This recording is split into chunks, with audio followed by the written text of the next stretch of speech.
আসসালামু আলাইকুম। প্রিয় শিক্ষার্থী বন্ধুরা, তোমরা দেখতে পাচ্ছ এই যে ৩ নং দেখতে পাচ্ছ, খালি ঘরে সংখ্যা বসাই। এখানে দেখো ১, ২, ৩, ৪টি অঙ্ক রয়েছে। এই অঙ্কগুলা তোমাদের পঞ্চম শ্রেণীর গণিত বই থেকে নেওয়া হয়েছে। মানে হলো তোমাদের পঞ্চম শ্রেণীর ২০২৬ সালের যে পঞ্চম শ্রেণীর নতুন গণিত বইটি আছে, সেইখান থেকে এই ৪টি অঙ্ক নেওয়া হয়েছে। শুধু এই ৪টি না, এই গণিত বই থেকে ৩ পৃষ্ঠার যে অঙ্কগুলো আছে, সেই অঙ্কগুলাই এখানে আমি নিয়েছি। ওকে? এই যে দেখতে পাচ্ছ ৩ পৃষ্ঠা, এই ৩ পৃষ্ঠার অঙ্কের সমাধানগুলাই আমি আজ তোমাদেরকে দেখিয়ে দিব। তোমরা মনোযোগ সহকারে সম্পূর্ণ ভিডিওটি দেখতে থাকো। আর হ্যাঁ, এখনো যদি আমার এই চ্যানেলটি তোমরা সাবস্ক্রাইব করে না থাকো, তাহলে অবশ্যই আমার এই চ্যানেলটি সাবস্ক্রাইব করে পাশে থাকা বেল আইকনে প্রেস করে রাখবে, যেন পরবর্তীতে কোনো ভিডিও পাবলিশ করার সাথে সাথেই সবার আগে তোমরা দেখতে পারো। তো প্রিয় শিক্ষার্থী বন্ধুরা, এই যে খালি ঘরের অঙ্কগুলা তোমরা দেখতে পাচ্ছ, এই অঙ্কগুলার সমাধান তোমরা কিভাবে করবে সেটি এখন আমি তোমাদেরকে দেখিয়ে দিচ্ছি। ওকে? তো তোমরা দেখতে পাচ্ছ ১ নং এ আছে ৮৩৪৬। এটাকে আমরা ১৫৪৫ দিয়ে গুণ করব। তো দেখতে পাচ্ছ এখানে প্রত্যেকটাই খালি ঘর দিয়েছে। আমরা স্বাভাবিক নিয়মে যে গুণ অঙ্কগুলা করি, সেইভাবেই এই গুণগুলা আমরা করব। যেমন আমি দেখিয়ে দিচ্ছি, ৫-৬ কত ৩০, ৩০ এর ০, হাতের কত ৩, ৪-৫ ২০ আর ৩ ২৩ এর ৩, হাতের কত ২, ৩-৫ ১৫ আর ২ ১৭, ৭, হাতের ১, ৫ ৮ ৪০ আর ১ ৪১। ওকে? তারপর দেখতে পাচ্ছ আমরা প্রথমে এক ঘর কেটে দিব। এখন ৪ দিয়ে ৬ রে গুণ করব। ৪-৬ ২৪ এর ৪, হাতের কত ২, ৪-৪ ১৬ আর ২ কত হয় ১৮, ১৮ এর ৮, হাতের হলো ১, ৩-৪ ১২ আর ১ কত ১৩, ৩, হাতের আবারও ১ রইল। আর ৪ ৮ ৩২, এই যে ৪ দিয়ে ৮ এর গুণ করলে ৪ ৮ ৩২ আর হাতের কত ছিল ১, তাহলে কত হলো ৩৩, ৩৩ এর ৩, হাতের ৩। ওকে? এখন সেম ভাবে তোমরা এই লাইন এবং পরবর্তীতে যোগটা করে ফেলবে। আশা করি ১ আর এই যে ২, এই ২টি অঙ্ক তোমরা খুব সহজেই করতে পারবে। কিন্তু সমস্যা হবে এই যে নিচে দেখতে পাচ্ছ ৩ আর ৪, এই ৩ আর এই ৪, এই ২টি অঙ্ক একটু সমস্যা রয়েছে। তারপরেও তোমরা যদি চেষ্টা করো তাহলে অবশ্যই এই অঙ্কের সমাধানও তোমরা করতে পারবে। তো প্রিয় শিক্ষার্থী বন্ধুরা, এই ২টি অঙ্কের সমাধান তোমরা কিভাবে করবে সেটি এখন আমি তোমাদেরকে দেখিয়ে দিচ্ছি। তো প্রিয় শিক্ষার্থী বন্ধুরা, তোমরা প্রথমেই দেখতে পাচ্ছ ৫ ৫ ৭ আর এখানে একটা ফাঁকা ঘর দিয়েছে। তারপরে নিচে হলো ৪, আরেকটা ফাঁকা ঘর, তারপরে ৭ ৭। ওকে? নিচে কত ৭, এই ৭ এর সঙ্গে কোন সংখ্যা গুণন করলে গুণফলের এককের ঘরে ৩ রয়েছে। এখন এটা বের করতে গেলে আমাদের সাথে ঘরের নামতাটা জানতে হবে, তাই না?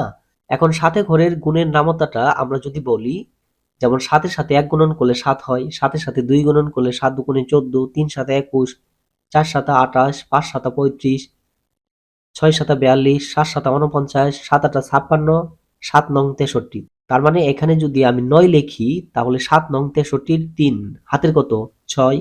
ওকে? এখন দেখো এই যে দ্বিতীয় যে সংখ্যাটি আছে এটার সাথে যদি আমরা ৭ গুণন করি, সেটার গুণফলের সাথে আমরা এই ৬ যোগ করলে সেই যোগফলের এককের ঘরের সংখ্যা যেন হয় ৫। এটা আমাদের খেয়াল রাখতে হবে। ওকে? তাহলে ৭ ৭ ৪৯ আর হাতের ছিল ৬, তাহলে ৪৯ আর ৬ যোগ করলে কত হয় ৫৫। এই যে দেখো ৫৫র এককের ঘরে কিন্তু ৫ রয়েছে। এই যে মিলে গেছে, দেখছো? এই যে দেখো মিলে গেছে। এখন আমাদের হাতে রইল কত ৫। ওকে? এখন ৫ ৭ ৩৫, এই যে ৫ আর ৭ গুণন করলে ৫ ৭ ৩৫ আর হাতের ছিল ৫, ৩৫ আর ৫ কত হয় ৪০, ৪০ এর ০, হাতের কত ৪, এখানে ৪ লেখো। আবার ৫ ৭ ৩৫ আর ৪ হলো কত হয় ৩৯, ৩৯ এর ৯, এখানে হাতের হবে ৩। ওকে? যেহেতু আর সংখ্যা নেই এই জন্য হাতের যে ৩ রয়েছে এটা আমরা লিখেছি। এখন এক ঘর কাটা, ৭ নং ৬৩ ৩, হাতের কত ৬, ৭ ৭ ৪৯ আর ৬ কত হয় ৫৫, ৫৫ এর ৫, হাতের হলো ৫, ৫ ৭ ৩৫, ৫ ৪০, আবার ৫ ৭ ৩৫ আর ৫ কত হয় ৩৯। দেখতে পাচ্ছ? এখন আমরা ২ ঘর কেটে দিব। ওকে? তারপরে এখন দেখো এইখানে যে সংখ্যাটা বসবে এই সংখ্যার সাথে এই সংখ্যা গুণ করলে সেই গুণফলের এককের যে স্থানটি আছে সেটা হবে 4। এখন 9 এর সাথে কোন সংখ্যা গুণন করলে সেই গুণফলের এককের ঘরে 4 আছে? আমরা যদি 9 ঘরের নামতাটা বলি, যেমন 9 কে 9, 9 দুগুণে 18, 3 নং 27, 4 নং 36, 5 নং 45, 6 নং 54। তার মানে এখানে যদি আমরা 6 দেই, এই যে 6 নং 54, 4 হাতের কত 5। এখন 6 সাথে 42 আর 5 কত হয়? 42 আর 5 কত হয়? 47। তার মানে 47 এর 7 হবে এখানে, হাতের হবে 4, 5 6 30 আর 4 34, হাতের কত 3, 5 6 30 আর 3 এই যে 33। দেখতে পাচ্ছ? আমাদের একটু গভীরভাবে চিন্তা করতে হবে, ওকে? তাহলেই এগুলার সমাধান তোমরা খুব সহজেই করতে পারবে। তো প্রিয় শিক্ষার্থী বন্ধুরা, এই দুইটি অঙ্ক আমি তোমাদেরকে করে দিয়েছি। আমি যদি একটু নিচে যাই তাহলেই তোমরা দেখতে পারবে। এই যে দেখতে পাচ্ছ, এই যে 3 নংয়ের প্রথমের যে 1 আর 2 এর অঙ্ক, এই যে দেখতে পাচ্ছ আমি করে দিয়েছি। এখন 3 আর 4 এর যে খালি ঘরের অঙ্ক রয়েছে, এই যে দেখতে পাচ্ছ 3 আর এই যে 4, প্রথমে 9 6, এই যে 3 7। ওকে, তো এইভাবে তোমরা এই 3 আর 4 এর অঙ্ক দুইটা করে ফেলবে। ওকে, তো প্রিয় শিক্ষার্থী বন্ধুরা, তোমরা প্রথমে চেষ্টা করবে নিজেরাই করার জন্য। যেভাবে আমি তোমাদেরকে দেখিয়ে দিলাম এইভাবে তোমরা একটু গভীরভাবে চিন্তা করে এই 3 আর 4 অঙ্ক দুইটা করে শেষ করবে। ওকে, তারপর যদি একান্তই না পারো তাহলে এই যে তোমরা নিচে যে 3 আর 4 অঙ্ক দুইটা আমি করে দিয়েছি, এটা দেখে দেখে করবে। এখন আমি তোমাদেরকে এই যে 2 নংয়ের অঙ্কগুলা দেখতে পাচ্ছ উপরে নিচে গুণ করি, এই অঙ্কগুলা কিভাবে করবে সেটি এখন দেখিয়ে দিচ্ছি। তো প্রিয় শিক্ষার্থী বন্ধুরা, তোমরা অবশ্যই গুণ পারো, কেননা চতুর্থ শ্রেণীতে তোমরা গুণ অঙ্ক করে এসেছো। তারপরও এই গুণগুলা আমি তোমাদেরকে দেখিয়ে দিচ্ছি। এই যে তোমরা দেখতে পাচ্ছ, এই যে তোমরা 2 নংয়ের অঙ্ক দেখতে পাচ্ছ উপরে নিচে গুণ করি আমি এখানে 1 2, তারপর হলো এই যে দেখতে পাচ্ছ 3 আর 4, এই 4টি অঙ্ক তোমাদেরকে করে দিয়েছি।